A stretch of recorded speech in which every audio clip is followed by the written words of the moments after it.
Okay, everybody, I'm gonna try and shoot a smaller version on my phone so I can get this posted and sent out to everybody. So here's kind of going over everything we went over last night at the meeting so that we can all be on the same page for the next one. And as I said before, the next one I will send a Zoom link so anyone who's tuning in from home can do the Zoom, and I will find a better way to record it so that I can get it posted so that everyone can look back onto it. I'm not as tech savvy as I thought I was. So here we go. First things first is the intention of our sensory panel. Intention of any sensory panel is to take product, in our case beer, and think about it while we're ingesting it. And there's lots of different goals. Sometimes it's true to target, which means you're trying to make sure that what you're tasting in a finished good tastes the same as the draft product, tastes the same as you would find it anywhere else. Sometimes it is looking for off flavors. Sometimes it's a rebranding. Maybe we're trying to adjust a recipe to make it more stylistically in sync.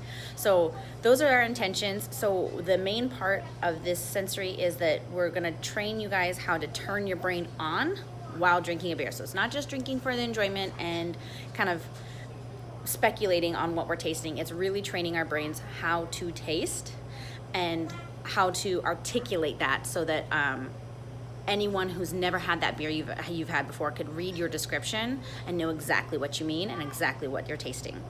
So that is the whole intention of sensory. So part of that, again, I'm talking very fast, sorry. If you need me to slow it down, you can adjust your speed, or again, comments and questions, always acceptable. So part of that is training your brain to tune in to sensory. A lot of research shows that training your brain as your brain is a muscle, is just engaging that muscle memory in order to kind of turn on your sensor, like your olfactory sensors, your taste sensors. Like you're literally just training the neurons in your brain to fire at the right process, the right time. So what we went over in the class briefly was the best way to smell a beer. We briefly touched on aromatics and the volatile aromatics that we're looking for, and how to train your brain to key into those. The main component of this is, again, muscle memory. So whatever process you find works for you or feels most natural to you, you just need to make sure that you repeat that exact same process every time that you go to do a sensory analysis of a beer. Whether it's at home, whether it's at a brewery, whether it's for this panel, you just want to do the exact same way every single time, because this is a skill that is learned, but the best way to get better at it is to always do it, always practice it. 1 second, bud. Always do it, always practice it, and always do it the exact same way every single time. So I will go over that in just a sec. So, when it comes to aromatics, there is a standard way of assessing those aromatics. And this is basically a standard way of sniffing. So we're gonna practice that. And again, feel free to practice this at home. The only recommendations I have is the glassware. Most competitions or most analysis, you're gonna be using something like this. One, because they're cheap and we can get them. But two, the important parts for any glass you're using is that you have a wide enough base that you can get a good swirl and the liquid has room to move around. If it's too narrow, it doesn't move around a lot. It doesn't release all those volatile compounds. And you want to have the top be wide enough that you can really get your nose in there and give it a good sniff. So here's how the sniffing process works. When you first get your sensory beer, swirl it. Okay, just start swirling it. And again, this is part of the muscle memory of what feels most natural to you. Some people go counterclockwise 3 times, clockwise 4 times. Find something that kind of helps you click your brain on, and make sure you're doing it that same way every single time. So you swirl your glass. You're gonna do a distant sniff. So that's a 6 to 8 inches away. That's gonna help you key onto like any really high volatile compounds. So you're gonna go just a distant sniff. Can be a long one, a short one, but far away from your nose. Okay, I'm gonna turn sideways so we can see this. So far away from your nose. The next one's called drive-by sniffing. So first you start with a distant sniff. Drive-by sniffing is where you put it about 1 inch under your nose and you kind of just go by your nose back and forth, and as it comes under your nose, give it a quick sniff. The quick sniff helps pull in things fast so they can hit kind of like the back olfactory sensors in the back of your olfaction. So distant sniff, drive-by sniff, and at this point in time I usually try and give it another swirl to release some more compounds, and then you're going to do a short sniff. Again, you're going to put your nose in it, but it's a short sniff. and move it away and kind of process those aromatics.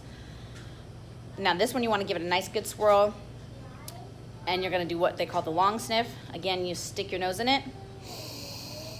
One long sniff, usually 1 to 2 seconds long. At this point in time, do a slow deep breath out, and it's good to kind of pull your glass away because that's where you're going to get a lot of the aromatics. So give your brain time to process those. Give it a second. You can keep swirling your glass in your hand. I usually do just as, again, muscle memory. I just kind of keep swirling it while I'm thinking. It helps me move. Write down your insights. And then the last one is the covered sniff. So you cover it. And this helps trap any aromatics you're releasing while you swirl. So you cover and you swirl. And then once again, you're going to do that long sniff. And try and get any of those aromatics you released into this headspace as fast as you can into your nose, okay? And I was just briefly talking about, problem doing it this way is I'm all discombobulated. But so you've done your long sniffs, you've done your short sniffs, you've done your drive-by sniffs, you've done that whole process. Please feel free to go back and repeat any step that you felt you really keyed into. So if you were on the drive-by and you caught something that you didn't catch on the long sniff or the short sniff, then please feel free to go back, do the drive-by again. You don't have to repeat the whole process in order all the way through again. You can go, after you've done it once all the way through, go back to any particular sniff that you felt you really keyed into. The next we're gonna talk about is the retronasal. This one is a bit hard, a bit more difficult. Hey, bud, you gotta go on. I gotta do this video. Anyway, so retronasal, if you're looking in internally into our olfaction sensors, so we have obviously a lot of like neurons and sensors and receptors and everything right in here, but there's also a whole center that connects basically your mouth to your nose, and that's why sometimes, you know, postnasal drip is a thing. You can sometimes taste like nose sprays or something because there are a bunch of sensors that kind of back there in that connecting space. They are really receptive and good at catching like kind of in-depth aromas and aromatics. So in order to trigger the aromatic, we have to actually drink a beer. So we've done all our sniffs, we haven't tasted anything, we've just been sniffs. To activate your retronasal olfaction and get those aromatics, you need to put the beer in your mouth, and there's 3 ways to do this. First one is called aspiration, and it's kind of like what wine drinkers do, and I'll show you real quick. So you put the beer in your mouth,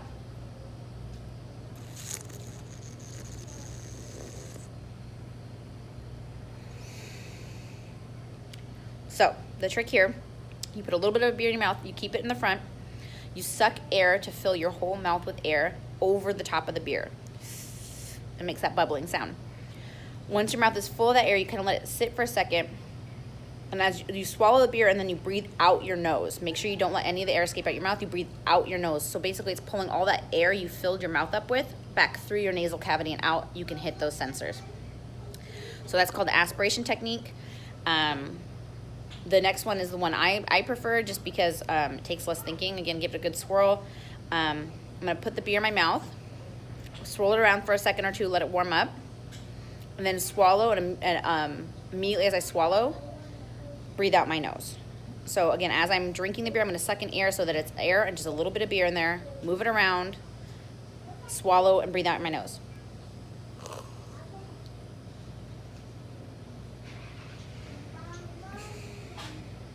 And again, that takes all that air I sucked in as I was taking my drink, moves it back through my nose. The last one is very similar, but some people just have a problem of not breathing in through their nose as they're drinking, because that can kind of, basically you're taking a sniff and doing a retronasal, and so you can get confused as what aromatics you're doing. So they just plug their nose.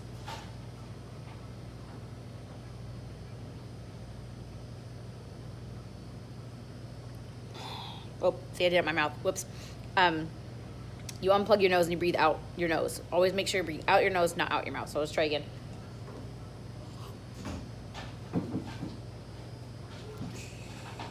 And again, that brings all that air up through your nose into your retronasal. And again, you can get just a lot of more information from that. And now we're gonna do a quick jump because, editing. Writing it down. So that was something we talked about that's important with sensory is eliminating bias. So first off, our sensory is as clean a space as we can get. We try, and when I say clean, I mean scent clean. So I'm asking anyone who does come in person, please do not bring food, do not have coffee with you, do not bring any other beverages with you into the space. There's plenty of time afterwards if you guys want to grab a beverage in the tap room, and we will usually be doing some sort of tasting at every class. So those will be provided. But please do not bring beverages with you into there. And also make sure you haven't eaten anything that's highly aromatic.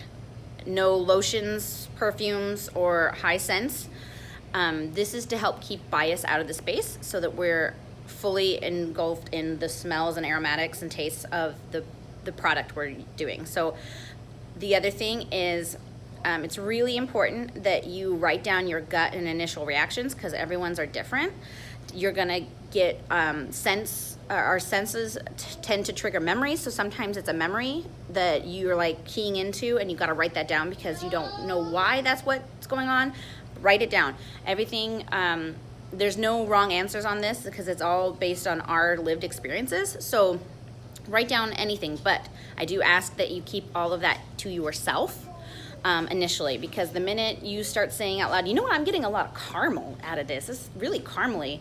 Everyone around you all of a sudden is gonna taste caramel. It's just a way that our brains work. When we're keyed into that sensitive zone of analysis, we're highly perceptible. So please keep your thoughts to yourself. We will have time to talk about them afterwards during a roundtable kind of session.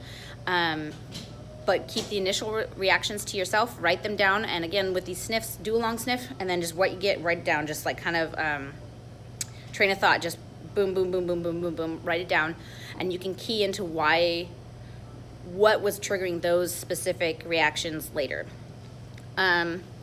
So again, that's to help eliminate bias. Another reason we're doing this is that as the brewer and Alex as the owner and recipe developer, we have a lot of our own personal bias because we know the recipes and what goes into it. So bringing in people who don't have that knowledge and getting their reactions really helps us tune out our own biases.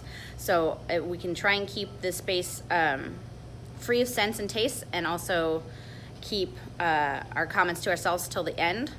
We can definitely help eliminate a lot of bias, and we'll talk more about different kinds of biases in different sections as we go through.